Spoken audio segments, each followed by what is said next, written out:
ये कहानी एक दिलचस्प मोड़ पर है।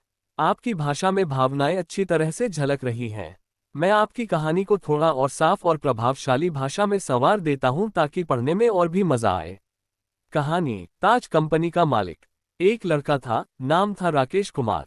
वह बहुत अमीर था और ताज कंपनी का मालिक था, लेकिन फिर भी एक सामान्य इंसान की तरह रहता था। वह एक हॉस्टल में पढ़ाई करता था। एक दिन उसका अपने घरवालों से झगड़ा हो गया और उसने घर छोड़ दिया। उसके दिन कठिनाइयों से गुजरने लगे, लेकिन कुछ समय बाद उसे एक कंपनी में नौकरी मिल गई। उसे पता था कि जिस कंपनी में वह काम कर रहा है, असल में वही उसकी अपनी कंपनी है।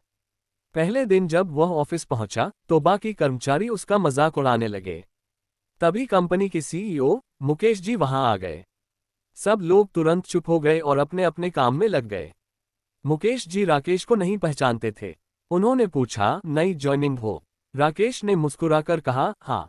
फिर मुकेश वहां से चले गए और राकेश अपनी सीट पर बैठ गया। थोड़ी देर बाद एक लड़की उसके पास आए और बोली, अगर आपको किसी चीज की मदद चाहिए तो बताइए। उसका नाम नेहा था। नेहा बहुत खूबसूरत और साधारण परिवार से थी। उसे यह नहीं पता था कि राकेश इस कंपनी का मालिक है और बहुत पढ़ा लिखा है। कुछ ही हफ्तों में दोनों के बीच दोस्ती बढ़ गई और राकेश को एहसास भी नहीं हुआ कि कब वह नेहा से प्यार करने लगा। एक दिन राकेश के पिता कबीर कुमार कंपनी में आए। राकेश ने उन्हें नहीं देखा, लेकिन कबीर जी की नज़र अपने बेटे पर पड़ी। वह सीधा राकेश के पास गए और बोले, बेटा राकेश, इतने दिन कहाँ था?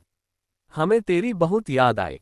इतने में मुकेश जी वहां आ गए और हैरानी से बोले, सर आप क्या कह रहे हैं? राकेश आपका बेटा है। कबीर कुमार ने सिर हिलाकर कहा, हाँ ये मेरा बेटा है। 6 साल पहले हमारा झगड़ा हुआ था और वह घर छोड़कर चला गया था। आज इतने सालों बाद मिल रहा हूँ।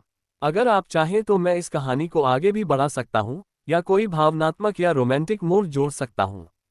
क्या आप चाहेंगे कि कहानी का अगला हिस्सा भी लिखा जाए?